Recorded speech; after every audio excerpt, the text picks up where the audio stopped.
What is up, wrestling fans? This is Kayfabe Chronicles, and I am your host, JP. Well, it is Sunday night. It is 8 p.m. Central Time, so it's time for our weekly live stream.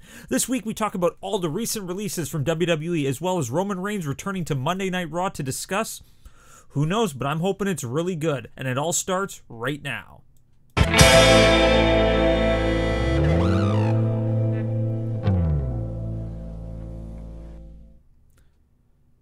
Hello, and welcome to the live stream. This is Kayfabe Chronicles, and I am your host, JP. If this is your first time here, please stick around for a little while. Partake in the chat room to the left-hand side of the screen, and if what you like, what you see, make sure to crush like, hit subscribe, and click that bell notification for whenever we post live videos. We go live every single Sunday night at 8 p.m. Central Time, except for pay-per-view nights where we will always go on after the event to discuss the event. And we also go live every single Wednesday night at 8 p.m. Central Time, right after NXT, to discuss the NXT show itself. And we also post random videos throughout the week as well. And also, if you haven't done so already, make sure to check out that Facebook page and check out our Twitter account right up above. How is everybody doing out there today in YouTube land? I am doing super. We had another big snowfall here in Winnipeg, Manitoba. The temperature right now is about minus 46 degrees Celsius. Really cold, really cold. Why do I live here? Why? Because it's affordable housing and I get free healthcare. So, hello, Elizabeth. How are you doing tonight, my dear? How are you doing tonight? All right, let's just jump right in and just get right into the meat and potatoes. Meat and potatoes. All right, here we go. So if you guys didn't see, WWE started their spring cleaning, as most people like to call it, essentially. A couple predictable releases and a couple shocking releases, actually. So as reported earlier, a couple weeks ago, Hideo Itami had asked for his release. It hadn't been granted as of yet. And most recently, Ty Dillinger had asked for his release.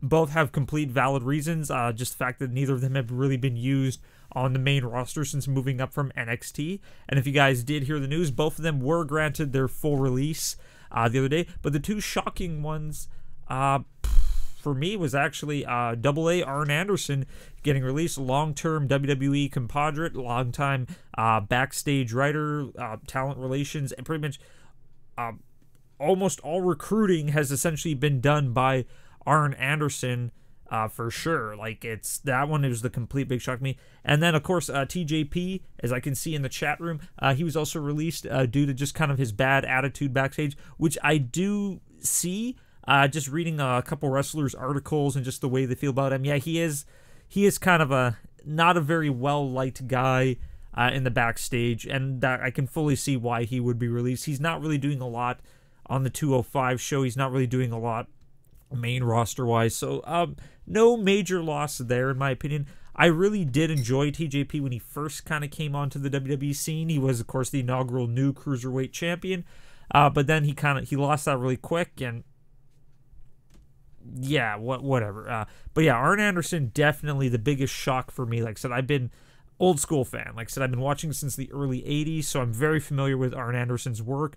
His work with the Four Horsemen, his work with the Brainbusters, his work essentially just with Ric Flair and old school WWE in general, his work throughout the territories, but mostly him recruiting. Like, a lot of the current roster has been picked up mainly because of AA, so it's really shocking.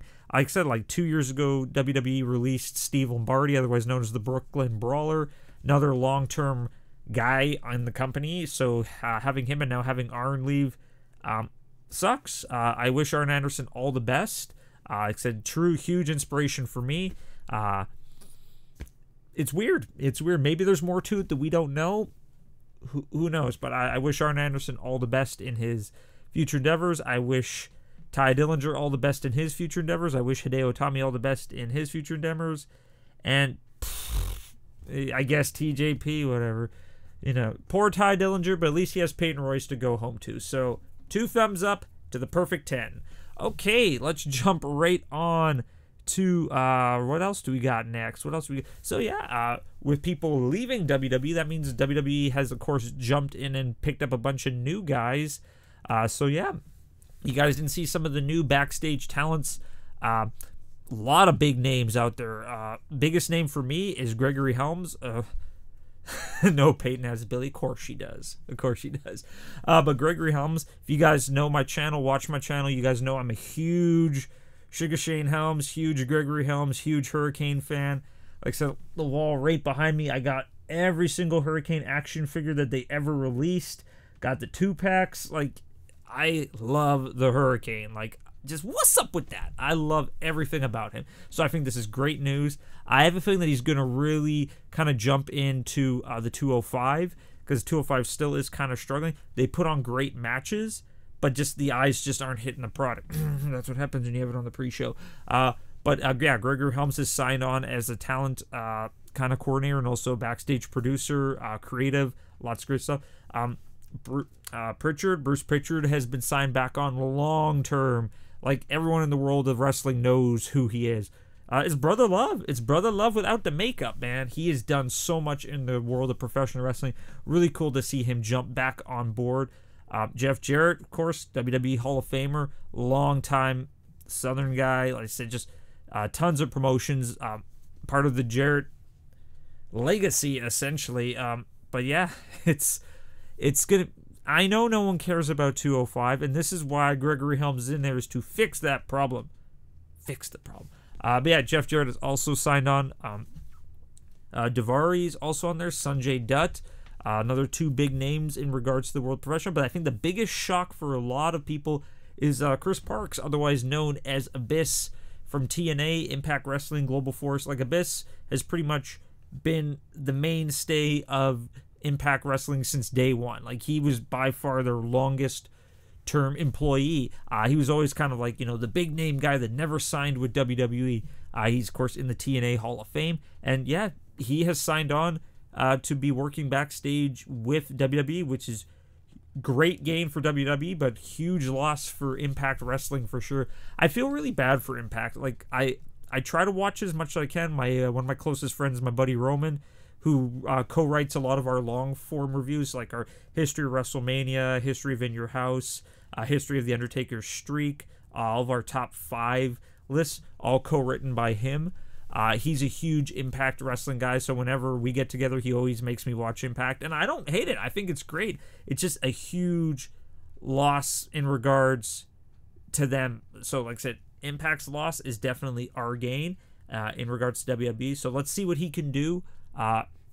For us, I think that's, whoa, hello, hit the table. I think that's really big news for WWE for sure. So I'm looking forward to seeing what these guys are able to bring creative-wise, because right now the creative teams and booking is a little lackluster. It's consistently the same match over and over and over and over and over again. So let's see what these guys can do. And I fully agree with what you're saying, Elizabeth. I think him and Taker would have been an absolute phenomenal match. Maybe it will still happen. Who knows? Who knows? But yeah, that was a missed opportunity for sure. Okay, let's just jump over to the next thing. So the big news that everybody's kind of talking about in regards to the female division is Lacey Evans is slated to get a really big push coming up, which is absolutely cool. Good for her. I really liked Lacey Evans in NXT. She was one of my favorite female wrestlers for sure. Taker can't move. I know he can't move. Meh. But yeah, so Lacey Evans is slated to get a big push. A lot of people are thinking she's most likely going to be Asuka's opponent heading into WrestleMania, which makes sense, because right now Asuka doesn't really have somebody to fight against. Granted, though, like, they've been kind of pushing Mandy Rose as well, but I still see Mandy Rose and Sonya Deville sticking together as a tag team. I think they're going to be the big opposition for Bayley and Sasha Banks, considering that they were also the final 2 in the Elimination Chamber match. I just see Mandy more as the tag team wrestler with Sonya. I don't see her getting a singles push yet. But Lacey's character work, fully agree. Absolutely phenomenal. I love her look. Her in-ring work is pretty decent. She's come a really long way since she first started out, but her character is great, and I love that she keeps getting all this screen time every single week. But a lot of people are crapping on her. They're like, oh, why does she get a push? She just kind of got here. Who is she? These are the people who haven't seen NXT and don't know what Lacey has to offer. If you guys actually go back and watch a lot of Lacey's matches, you'll see she's good. She is legitimately a very good wrestler. She's athletic in the ring. She looks fantastic. Her in-ring work is very solid. Her moves are on point. Like I said, she can pull a punch very well. She can sell very well. And her mic skills are on point. So if they are going to push her for the next big thing, I'm interested to seeing where this goes.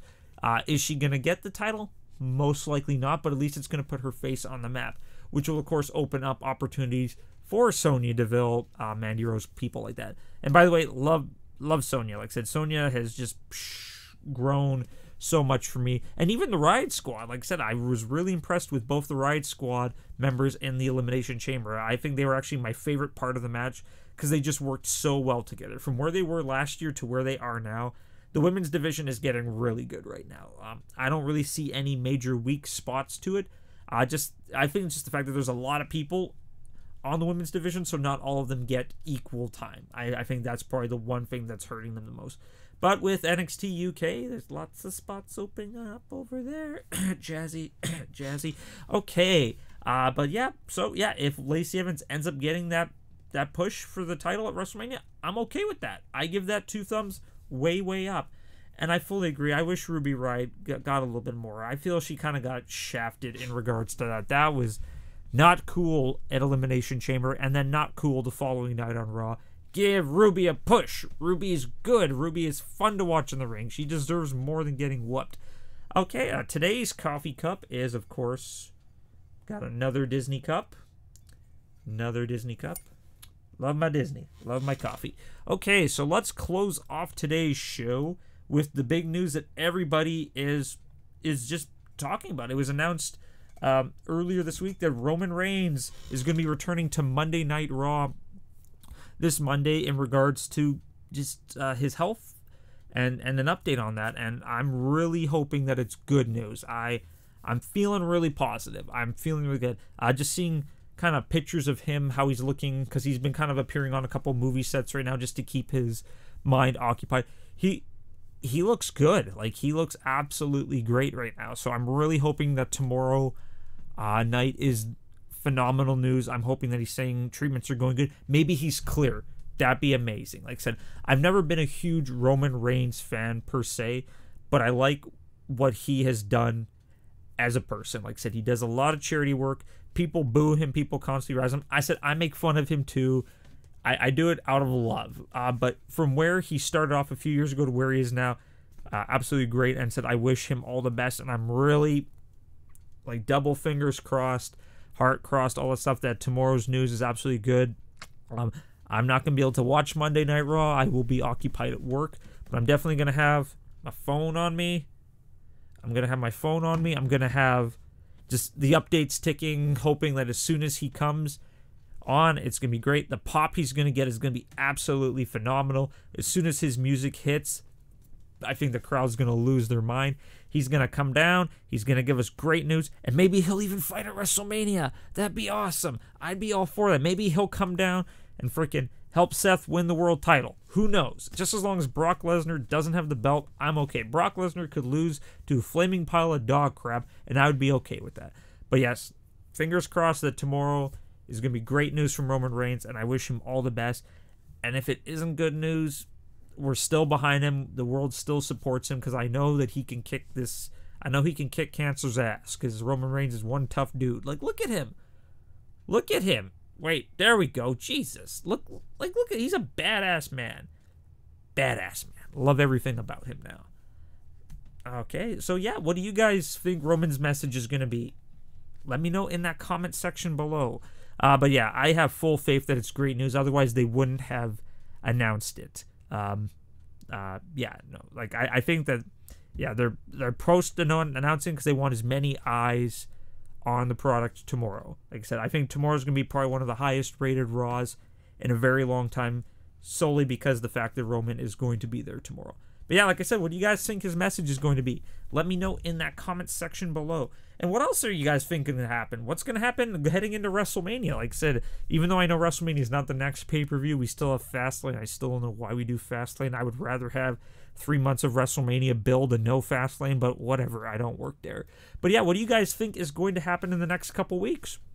Let me know in that comment section below as well. As always, if you guys like what you saw, make sure to crush like, hit subscribe, and click the bell notification for whenever we go live. As always, we go live every single Sunday night, 8 p.m. Central Time, except for pay-per-view nights. You know the deal. We come on after it. And of course, Wednesday nights right after NXT to discuss the NXT tapings. And holy crap, this next few weeks of NXT look pretty damn good. The matches look solid. The rumors I've heard look solid. Leading into NXT TakeOver New York. Holy crap, you guys do not want to mix the next 4 weeks of NXT. Trust me, you heard it from me. I'm the NXT master. You guys are going to absolutely love it. And please, if you guys haven't done so already, make sure to check out that Facebook page. Check out that YouTube account, which is our channel, obviously. Check out our Twitter account. But please, share the love. Spread the world of wrestling out there. We want to get a couple different faces into this chat room. We want to get this channel bumping. So we're at about 138 subscribers right now. It is my goal to get to 150 by WrestleMania. And if we get to 150 by WrestleMania, I might even do a little giveaway. So everybody out there, please share the heck out of this channel. Get the love out there. As always, though, you guys are the reason why I do this. I enjoy doing this every single week. You guys are the reason why I keep trying to share my love of wrestling to the world. All right, that is all from me tonight. You guys have a great couple days. I will see you guys Wednesday right after NXT. Trust me, it's going to be good. Okay, as always, this is JP from Kayfabe Chronicles. See you guys next time.